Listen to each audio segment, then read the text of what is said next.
지금 한국이 세계를 다시 놀라게 하고 있습니다. 미 해군도 인정한 조선기술의 격, K조선의 시대, 시작된 겁니다.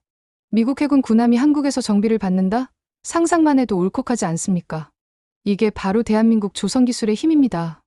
여러분, 구독과 좋아요는 영상 제작에 큰 힘이 됩니다. 오늘 들려드릴 이야기는 정말 가슴 뜨거운 소식인데요. 바로 며칠 전 미국 워싱턴 DC에서 벌어진 역사적인 순간에 대한 이야기입니다. 석종건 방위사업청장이 미국 해군성과 국방부 고위 인사들을 잇따라 만나며 협력 방안을 논의했다는 소식 들으셨나요? 특히 미국 내 조선산업 재건 움직임과 맞물려 한국 조선업계의 기술력과 공급망, 안정성이 주목받고 있다는 평가가 나오고 있습니다. 이게 얼마나 대단한 일인지 아십니까? 미국이 먼저 손을 내밀었다는 거예요. 그동안 우리가 따라가려고만 했던 그 미국이 이제는 한국의 기술을 인정하고 협력을 요청하고 있는 겁니다. 석종건 청장은 지난 19일부터 20일까지 현지 시간으로 미국 워싱턴 DC를 방문해 미 해군성과 국방부, 고위 인사들을 잇따라 만나 협력 방안을 논의했습니다. 브레사이들 미 해군성 차관과의 면담에서는 한국 조선소들이 미 해군 전력 증강에 실질적 기여를 할 수 있음을 강조했습니다. 이 자리에서 석 청장은 미 해군 함정의 건조를 자국 내 조선소로 제한하는 이른바 반스톨레프슨법의 유연한 적용을 요청하며 법적 제도적 장벽 해소 필요성을 환기시켰습니다. 하지만 여기까지 오는 길이 얼마나 험난했는지 아십니까? 20세기 후반 한국 조선업은 저가 대량 생산 이미지로 취급받았습니다. 일본, 유럽, 미국 조선소 중심의 세계에서 우리는 그저 싸게 만드는 나라 정도로 여겨졌죠. 1970년대, 80년대를 기억하시는 분들 계실 겁니다. 울산과 거제 지역 조선소에서 땀 흘리며 일하던 우리 아버지들의 모습을요. 그때는 정말 힘들었습니다.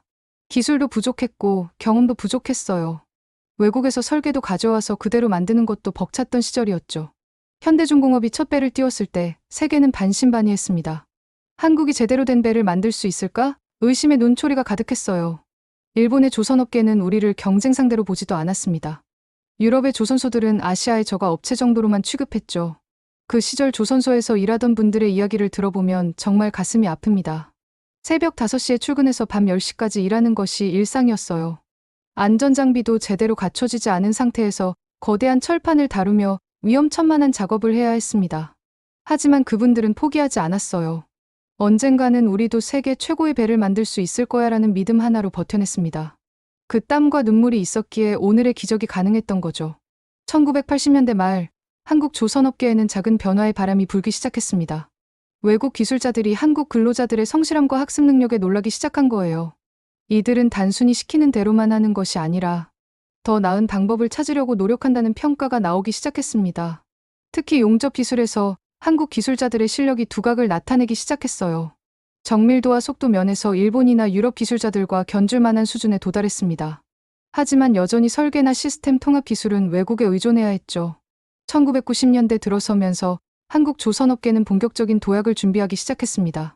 정부의 중화학공업 육성 정책과 맞물려 대규모 투자가 이루어졌고 해외 선진 기술 도입도 활발해졌어요. 하지만 여전히 한국은 따라하기만 하는 나라라는 인식이 강했습니다. 그 시절 조선소에서 일하던 한 엔지니어의 증언이 인상적입니다.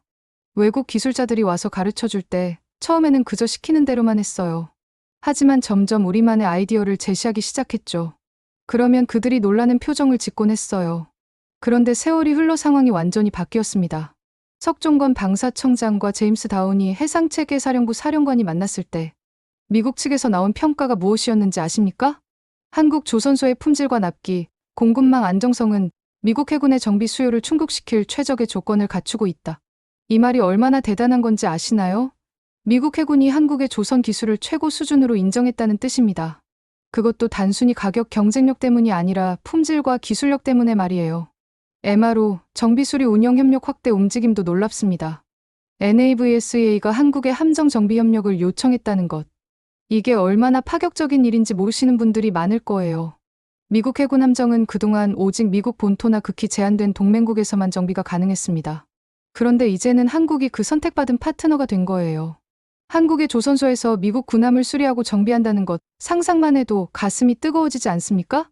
제임스 다우니 NAVSEA 사령관과의 만남에서 석 청장이 우리 기업들이 수행한 미 해군 함정 정비 사례를 소개하며 MRO 협력 확대를 제안했습니다.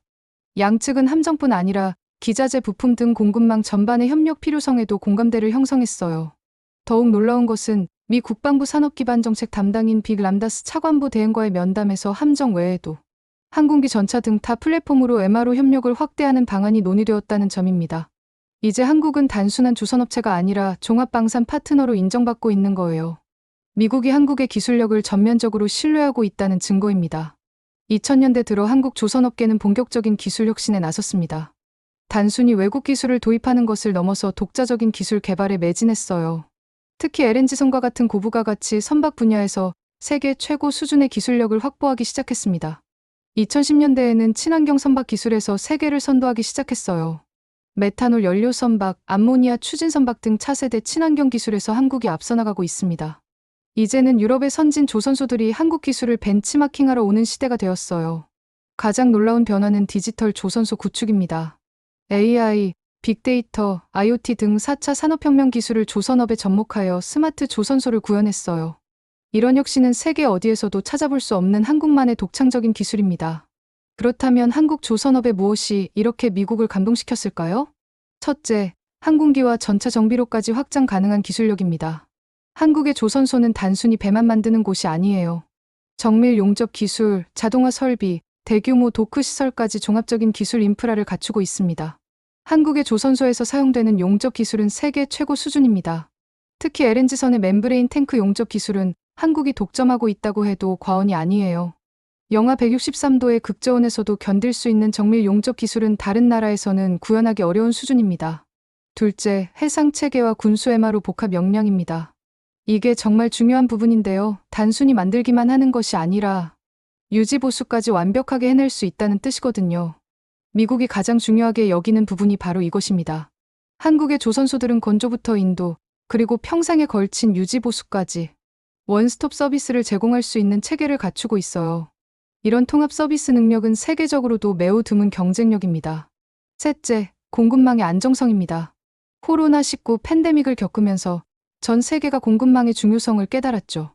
한국은 이런 위기 상황에서도 안정적으로 부품을 공급하고 일정을 지킬 수 있는 시스템을 갖추고 있어요. 한국의 조선 생태계는 대형 조선소를 중심으로 수많은 중소협력업체들이 유기적으로 연결되어 있습니다. 이런 탄탄한 공급망 네트워크는 어떤 위기 상황에서도 안정적인 생산을 가능하게 합니다. 넷째, 혁신적인 디지털 기술의 접목입니다. 한국의 조선소들은 AI, 빅데이터, IoT 등 4차 산업혁명 기술을 적극적으로 도입하고 있어요. 이런 스마트 조선소 시스템은 세계 어디에서도 찾아보기 힘든 한국만의 독창적인 기술입니다. 현대중공업의 스마트야드는 전 세계 조선업계의 벤치마킹 대상이 되고 있어요. 설계부터 건조, 시운전까지 모든 과정이 디지털로 연결되어 있어 효율성과 품질을 동시에 극대화하고 있습니다. 다섯째, 친환경 기술에서의 선도적 지위입니다. 국제회사기구 IMO의 환경 규제가 강화되면서 친환경 선박에 대한 수요가 급증하고 있어요. 한국은 메탄올, 암모니아, 수소 등 차세대 친환경 연료를 사용하는 선박 기술에서 세계를 선도하고 있습니다. 여러분, 1970년대부터 1990년대까지 조선 산업에 종사하셨던 분들의 이야기를 들어보신 적 있으신가요? 울산 현대중공업에서 일하셨던 한 용접공 아버지의 이야기입니다. 처음에는 일본 기술자들이 와서 모든 걸 가르쳐줬어. 우리는 그저 시키는 대로만 했지. 하지만 점점 우리가 더 나은 방법을 찾아내기 시작했어. 일본 사람들이 놀라더라고. 거제 대우조선해양에서 30년간 일하신 한 설계사의 증언도 감동적입니다. 1980년대만 해도 외국 설계도를 그대로 베끼는 수준이었어요. 하지만 우리는 포기하지 않았어요. 밤새워 공부하고 주말에도 나와서 연구했어요. 그렇게 하나씩 우리만의 기술을 만들어갔죠. 그 시절 조선소 근로자들의 삶은 정말 힘들었습니다. 여름에는 40도가 넘는 선체 내부에서 용접 작업을 해야 했고, 겨울에는 영하의 날씨에 야외에서 철판을 다뤄야 했어요. 하지만 그분들은 우리 아들딸들은 더 나은 세상에서 살게 해주겠다는 일념으로 버텨냈습니다. 그리고 그 꿈이 이제 현실이 되었어요. 그때 그분들이 흘린 땀방울 하나하나가 오늘날 미국이 인정하는 K조선의 밑거름이 된 거죠. 특히 감동적인 것은 기술 전수의 이야기입니다. 선배 기술자들이 후배들에게 기술을 가르칠 때 단순히 기술만 전수한 것이 아니라 장인정신과 자부심까지 함께 전해줬어요. 우리가 만든 배가 세계 바다를 누빈다는 자부심 말이죠. 1990년대 말 아시아 금융위기 때도 조선업계는 포기하지 않았습니다. 오히려 위기를 기회로 삼아 구조조정을 통해 더욱 경쟁력 있는 체질로 거듭났어요. 그때의 아픔이 있었기에 지금의 강한 한국 조선업이 가능했던 것입니다. 2000년대 들어 한국 조선업계는 세계 1위의 자리에 올랐습니다. 하지만 그것에 안주하지 않고 계속해서 혁신을 추구했어요. LNG선, 컨테이너선, 해양 플랜트 등 고부가 가치 선박 분야에서 독보적인 기술력을 확보했습니다. 특히 LNG선 분야에서 한국의 기술력은 세계 최고 수준입니다. 전 세계 LNG선의 70% 이상을 한국에서 건조하고 있어요. 이는 단순히 가격 경쟁력 때문이 아니라 기술력과 품질에서 인정받은 결과입니다. 이제 세계가 한국 조선업을 어떻게 보고 있는지 살펴볼까요? 미국 언론의 보도부터 보겠습니다.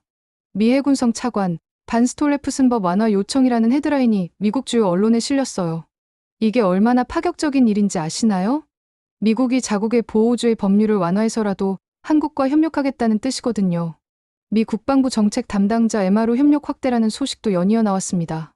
빅람다스 차관보 대행과의 면담에서는 함정 외에도 항공기 전차 등 타 플랫폼으로 MRO 협력을 확대하는 방안이 논의됐다고 해요. 유럽의 반응도 주목할 만합니다. 독일의 한 조선업 전문가는 한국의 조선 기술은 이제 세계 최고 수준에 도달했다. 특히 디지털 기술과 전통 조선 기술의 융합은 다른 나라가 따라올 수 없는 영역이라고 평가했어요. 영국 로이드 성급의 한 관계자도 한국 조선소들의 품질, 관리 시스템은 세계에서 가장 엄격하고 체계적이라고 말했습니다. 이제는 유럽의 조선소들이 한국을 벤치마킹하러 오는 시대가 된 거예요. 일본의 반응은 더욱 의미심장합니다. 한때 세계 조선업을 주도했던 일본이 이제는 한국의 기술력을 인정할 수밖에 없게 됐거든요. 일본 조선업계의 한 관계자는 한국의 혁신 속도를 따라잡기 어렵다고 토로했어요. 중국도 마찬가지입니다. 물량으로는 세계 1위를 달리고 있지만 기술력과 품질 면에서는 여전히 한국을 따라오지 못하고 있어요. 특히 고부가 가치 선박 분야에서는 한국이 압도적인 우위를 유지하고 있습니다. 노르웨이의 한 해운업계 관계자는 한국에서 건조한 선박의 신뢰성과 품질은 세계 최고 수준이라고 평가했어요. 실제로 노르웨이 선주들은 한국 조선소를 가장 선호하는 파트너로 꼽고 있습니다. 싱가포르 회사청의 한 고위 관계자도 한국의 친환경 선박 기술은 미래 해운업의 방향을 제시하고 있다고 말했습니다. 특히 메탄올과 암모니아 연료 선박 기술에서 한국이 세계를 선도하고 있다고 평가했어요. 이제 구체적인 성과를 살펴보겠습니다. 한국은 현재 세계 4대 방산강국 도약을 목표로 하고 있어요. 그리고 그 핵심에 조선업이 있습니다. 먼저 수치로 보는 한국 조선업의 위상입니다. 전 세계 선박 수주량의 약 40%를 한국이 차지하고 있어요. 특히 LNG선, 컨테이너선 등 고부가 가치 선박 분야에서는 60% 이상의 점유율을 기록하고 있습니다. 2024년 기준으로 한국 조선업계의 수주 잔량은 약 1,500억 달러에 달합니다. 이는 전 세계 조선업계 수주 잔량의 절반에 가까운 수치예요. 특히 LNG선 분야에서는 전 세계 수주량의 80% 이상을 한국이 차지하고 있습니다. 고용 측면에서도 놀라운 성과를 보이고 있어요. 조선업에 직접 종사하는 인력이 약 20만 명, 관련 산업까지 포함하면 100만 명 이상이 조선업과 연관되어 있습니다. 이는 우리나라 전체 제조업 고용의 상당 부분을 차지하는 규모예요. 기술력 면에서는 더욱 자랑스러운 성과들이 있습니다. 세계 최초로 LNG 연료 추진 컨테이너선을 개발했고 친환경 메탄올 연료 선박 기술도 세계를 선도하고 있어요. 자유로낭 선박 기술에서도 한국이 앞서가고 있습니다. 특히 군함 건조 기술은 이제 세계 최고 수준에 도달했습니다. KDX-II 이지스함, 차세대 잠수함 등 한국이 독자 개발한 군함들은 세계 각국의 주목을 받고 있어요. 미국이 한국과의 MRO 협력을 확대하려는 것도 바로 이런 기술력 때문입니다. 한국 조선업계의 디지털 혁신도 주목할 만합니다. 현대중공업의 스마트야드, 삼성중공업의 디지털 조선소 등은 전 세계 조선업계의 벤치마킹 대상이 되고 있어요. AI, 빅데이터, IoT 등을 활용한 스마트 제조 시스템은 생산성과 품질을 동시에 향상시키고 있습니다. 친환경 기술에서도 한국은 세계를 선도하고 있습니다. 국제회사기구 IMO의 환경 규제 강화에 대응하여 메탄올, 암모니아, 수소 등 차세대 친환경 연료를 사용하는 선박 기술을 개발하고 있어요. 국가 비교를 해보면 더욱 놀라운 사실을 알 수 있어요. 미국은 자국 조선업 재건 전략을 추진하고 있지만 한국이 공급 정비 협력에서 전략적 위치를 차지하고 있습니다. 이제 한국은 단순한 후발주자가 아니라 세계 조선 방산 핵심 축의 역할을 하고 있어요. 앞으로의 계획도 기대됩니다. 항공기 전차 등 플랫폼 확장 전망이 밝아요. 조선업에서 축적한 기술과 노하우를 다른 분야로 확산시켜 종합 방산강국으로 도약하겠다는 비전입니다. 글로벌 조선 강국으로서의 미래 시나리오도 구체적으로 그려지고 있어요. 2030년까지 친환경 선박 기술에서 세계 1위를 달성하고 자유로낭 선박 상용화를 선도하겠다는 목표를 세웠습니다. 정부와 기업의 협력 움직임도 활발해요. 법적, 제도적 기반 강화를 통해 조선업의 경쟁력을 더욱 높여나가고 있습니다. 특히 인력 양성과 기술 개발에 대한 투자를 대폭 확대하고 있어요. K조선 2030 로드맵에 따르면 한국은 2030년까지 전 세계 친환경 선박 시장의 70% 이상을 점유하겠다는 목표를 세웠습니다. 이를 위해 메탄올, 암모니아, 수소 등 차세대 연료 기술 개발에 집중 투자하고 있어요.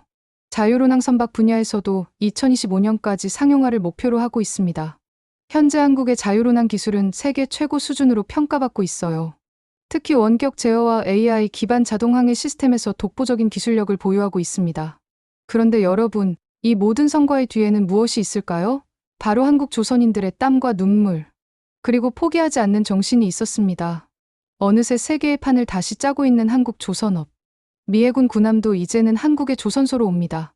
이것이 바로 국력의 증명이고 조선 기술의 자존심입니다.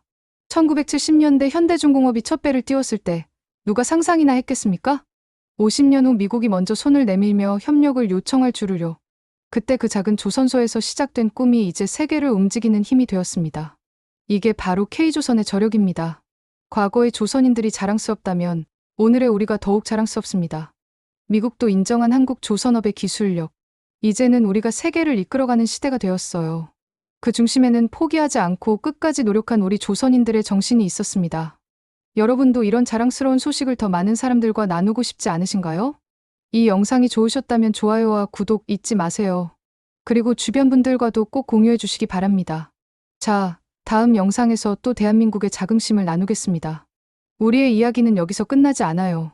앞으로도 계속해서 세계를 놀라게 할 K조선의 새로운 소식들을 전해드리겠습니다. 여러분의 작은 관심과 응원이 더욱 좋은 콘텐츠를 만드는 데 큰 힘이 됩니다. 오늘도 시청해 주셔서 정말 감사합니다.